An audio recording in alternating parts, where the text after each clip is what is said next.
नमस्कार, मैं हूं संजय शर्मा। आप देख रहे हैं 4 PM यूपी। शंकराचार्य तो बहाना थे, कहीं और निशाना था।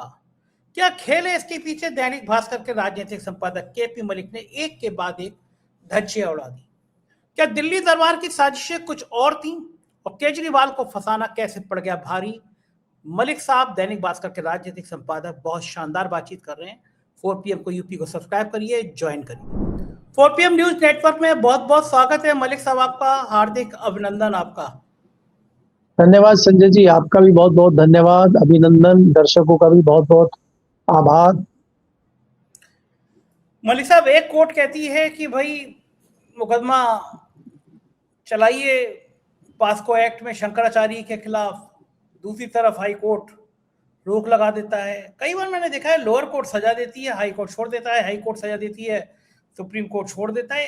ये जजों में आपस में तालमेल नहीं रहता, पहली बात। दूसरी बात, जितेंद्र कुमार सिंह एक बहादुर जज हैं जिन्होंने केजरीवाल को कह दिया साहब ये तो मुकदमा ही नहीं बनता। तो मुकदमा नहीं बनता तो मुकदमा बनाया किसने? बेवजह में महीनों जेल रखा किसने? क्या गुजरात लॉबी के वाकई में दिन खराब आ गए हैं कि ऐसी ऐसी चीजें सामने आ रही हैं? इस पूरे घटनाक्रम पे ये गुजरात लॉबी क्या बैकफुट पे आ रही है? ये एक तरफ है शंकराचार्य कह रहे हैं एपस्टीन फाइलों से ध्यान हटाने की चीजें हैं, दूसरी तरफ केजरीवाल छोटे चाणक्य बड़े चाणक्य, राजा और वजीर दोनों का नाम ले रहे हैं। राजनीति में चल क्या रहा है? ये क्यों फजियत हो रही है हमारे बादशाह की, विश्व गुरु जी की? क्या लगता है संजय जी देखिए, पहले तो आप ये देखिए कि दिल्ली की सीबीआई कोर्ट ने मुकदमा चलाया केजरीवाल पे, अरेस्ट भी हुए। डिप्टी सीएम मनीष सिसोदिया वो भी अरेस्ट हुए, करीब 2 साल जेल में भी रहे। और उसके बाद संजय सिंह भी जेल गए कुछ दिनों के लिए, हालांकि उनको ईडी ने उठाया था। और आज जो है कोर्ट ने कह दिया कुछ बनता ही नहीं है और उनको जो है बाइज्जत बरी कर दिया है।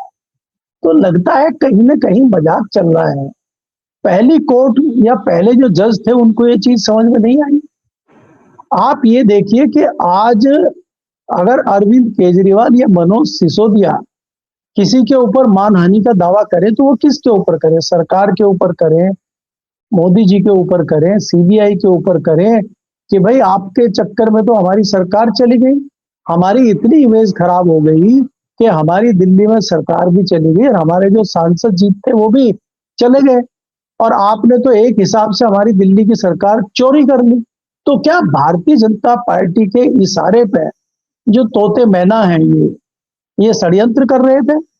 और क्या सरकार का जो तोता हम जिसको कहते हैं वो तोता सरकार की भाषा इसीलिए बोल रहा था कि सरकार ने चाबी भर दी थी और वो निर्णय आज सामने आ गया है? तो ये जाहिर करता है कि जो एजेंसियां हैं वो सरकार के इशारे पे किस प्रकार से काम करती।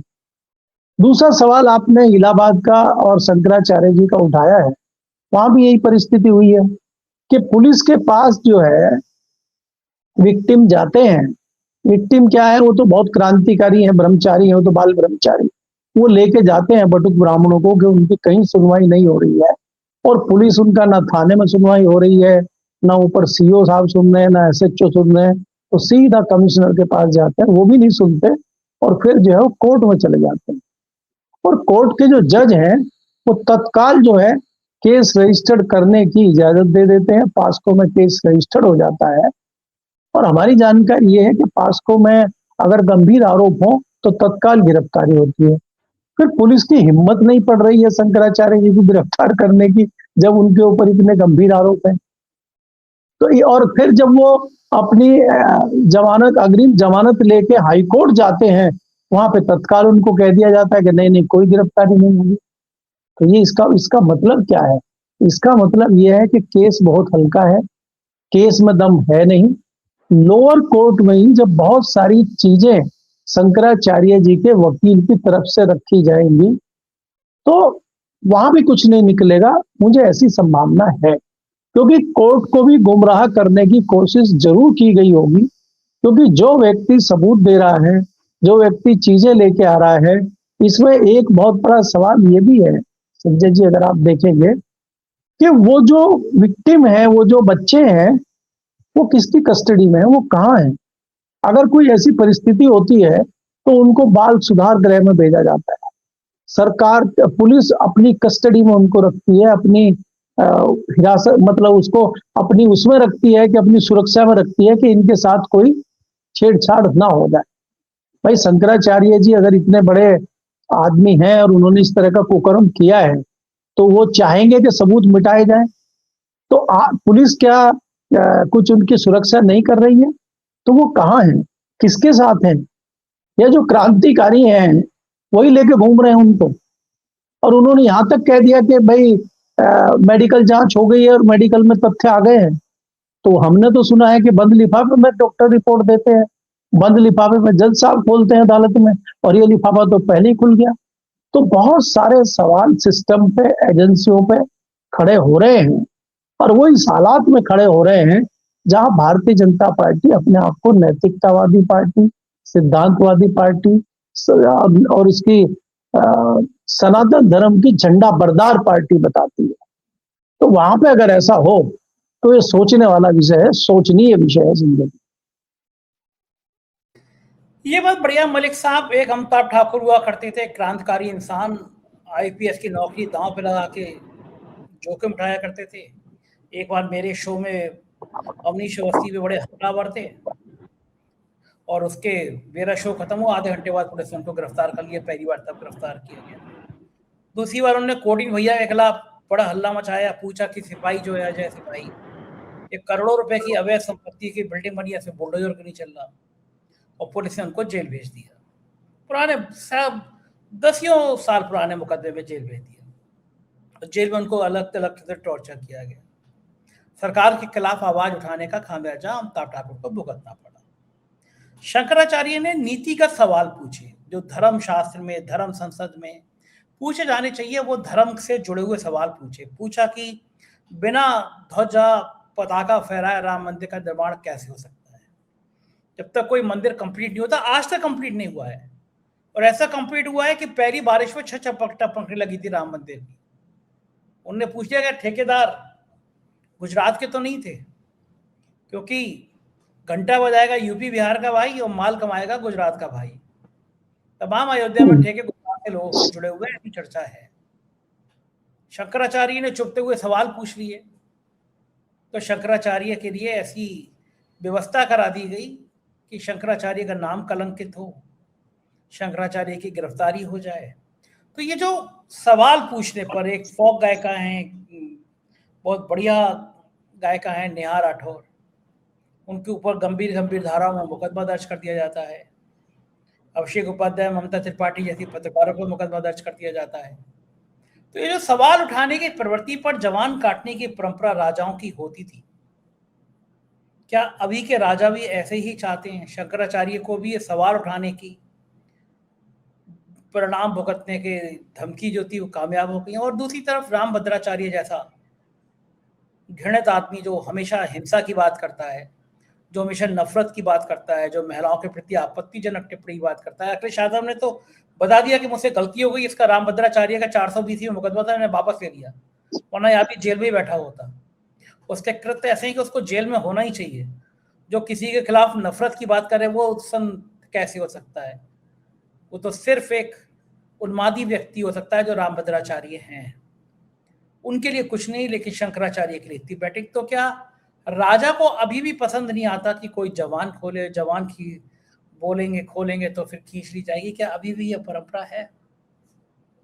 संजय जी देखिए, ऐसा नहीं है, हमारे यहाँ डेमोक्रेसी है और राजा नहीं, उस तरह के राजा नहीं है कि यहाँ पे राजा राज कर रहे हैं और प्रजा कुछ नहीं बोल सकती। लेकिन पिछले 10 साल से तो ऐसा ही लग रहा है, एक दशक से।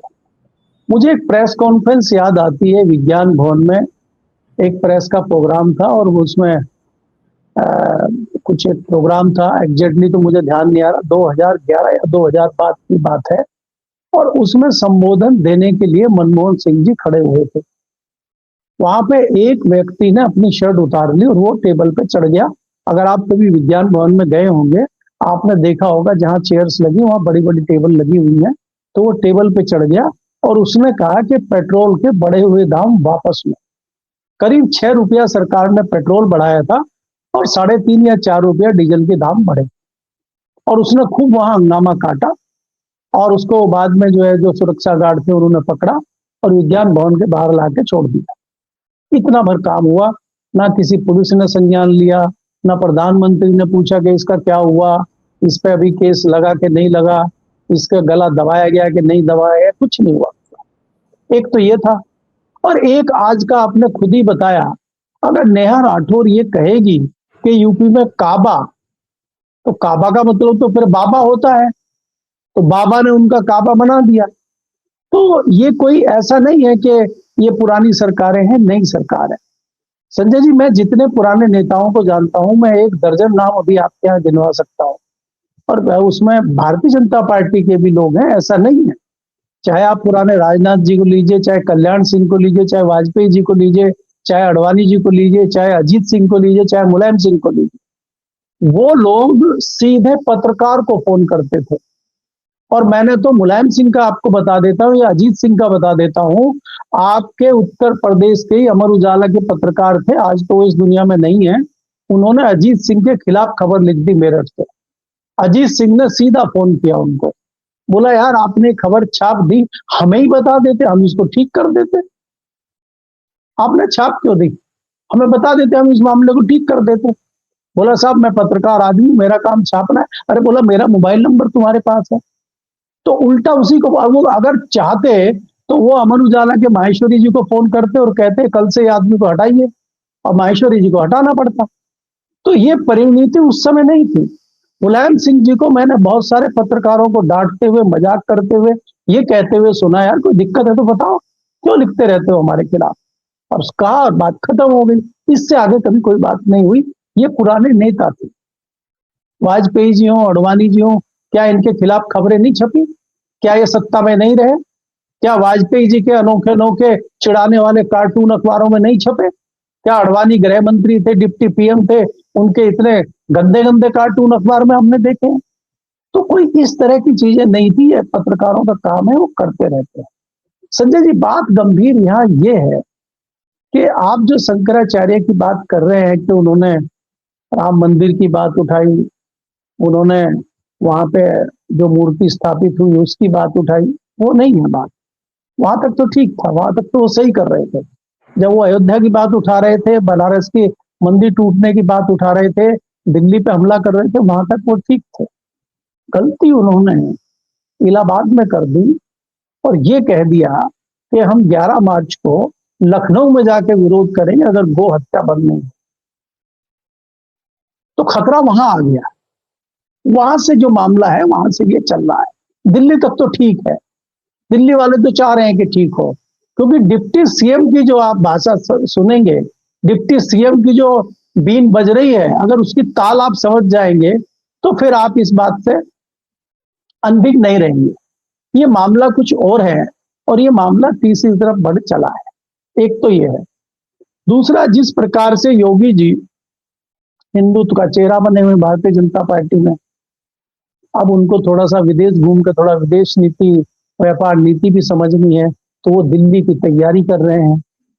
जैसे मठ में से वो लखनऊ आए थे, लखनऊ से वो दिल्ली की तैयारी कर रहे हैं, तो दिल्ली घबराई हुई है।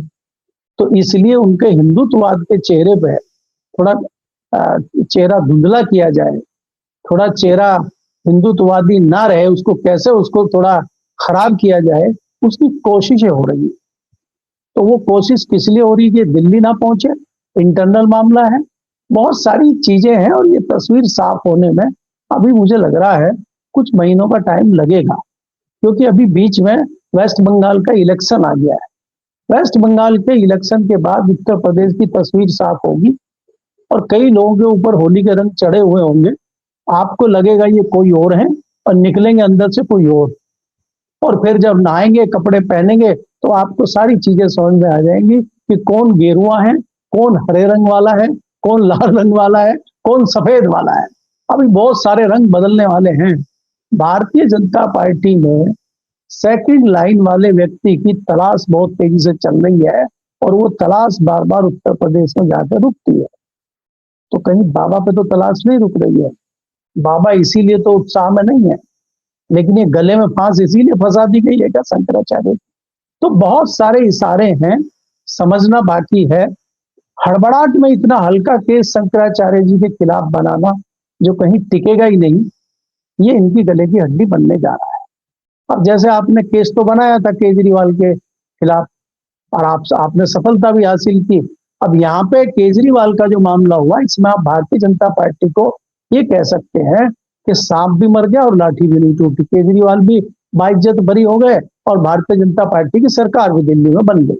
इसीलिए तो किया था, हो गया काम। अब देखिए दिल्ली में ना पोल्यूशन है, ना कोई दिल्ली में समस्या है।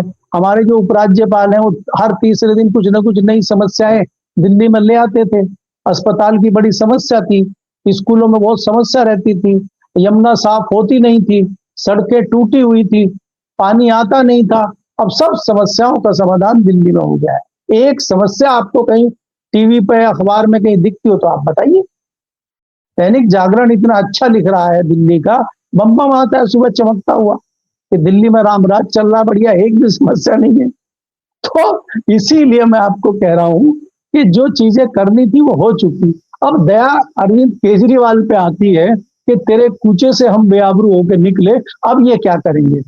अब आपका जो सत्यानाश हुआ है ये, और 2 साल आपके जो इसमें बीते हैं, आपकी जो छवि खराब हुई है, ये छवि वापस कैसे आएगी। तो मानहानि का दावा किस पे करेंगे आप कि आपके 2 साल जो है छवि धूमिल की गई है, आपको बेईमान ठहराया गया है, जबकि सबूत हमारे पास कुछ नहीं है।